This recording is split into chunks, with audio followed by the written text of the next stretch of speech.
Beginning Cobol for Programmers by Michael Coughlin. Read by MoosesValley, and there's my links there in the description. Chapter 1, Introduction to Cobol. When, in 1975, Edsger Dijkstra made his comment that the use of Cobol cripples the mind, its teaching should therefore be regarded as a criminal offence, he gave voice to and solidified the opposition to Cobol in academia. That opposition has resulted in fewer and fewer academic institutions teaching Cobol, so that now it has become difficult to find young programmers to replace the ageing Cobol workforce. This scarcity is leading to an impending Cobol crisis.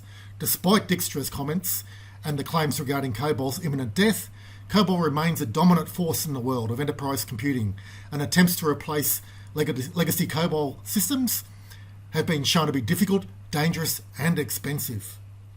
In this chapter, I discuss some of the reasons for Cobol's longevity. You're introduced to the notion of an application domain and shown the suitability of Cobol for its target domain. Cobol is one of the oldest programming languages, and the chapter gives a brief history of the language and its 4 versions.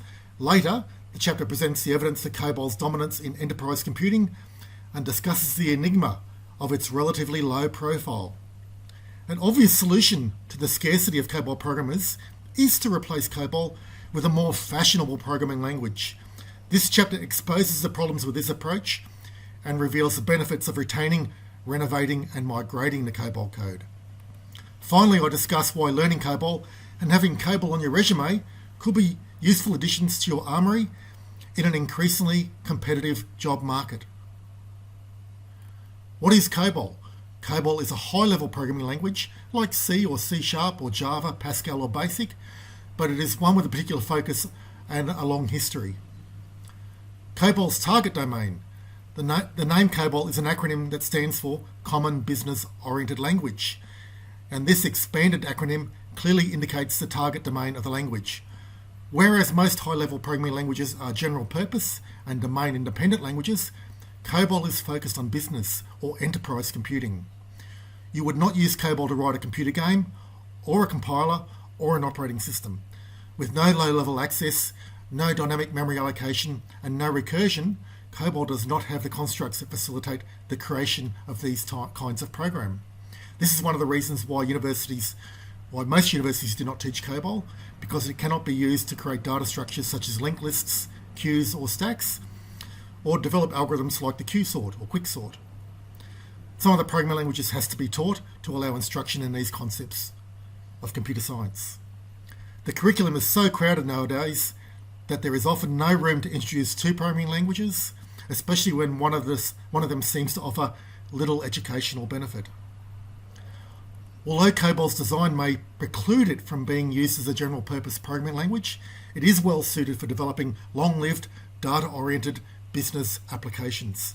Cobol's forte is the processing of data transactions, especially those involving money, and this process puts it at the heart of mission-critical systems that run the world.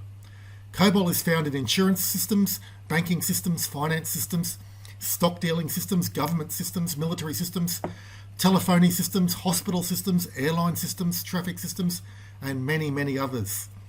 It may be only a slight exaggeration to say that the world runs on Cobol. Cobol's fitness for its application domain. What does it mean to say that a language is well suited for developing business applications? What are the requirements of language working in the business domain? Okay, so that's the end of my sample proof of concept. If you want more, you know what to do. Comment, like, subscribe. It's pretty simple.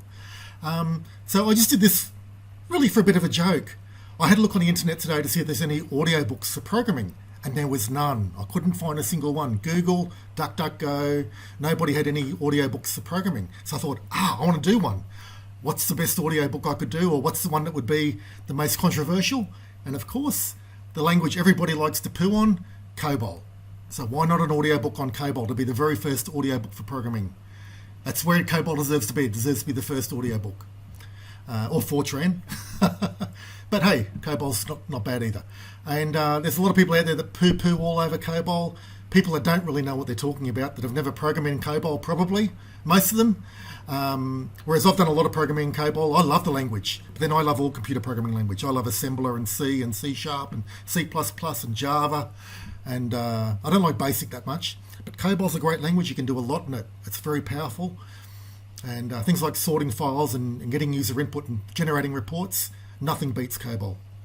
Okay, it is super fast and super powerful for those sort of things. You wouldn't want to write an operating system in it, of course, or a game, although people have written games in Cobol. And if anybody wants links, let me know, and I'll put links in the description. But anyway, this is just testing the water. So I've done page 1, chapter 1. And if people want more, you know what to do.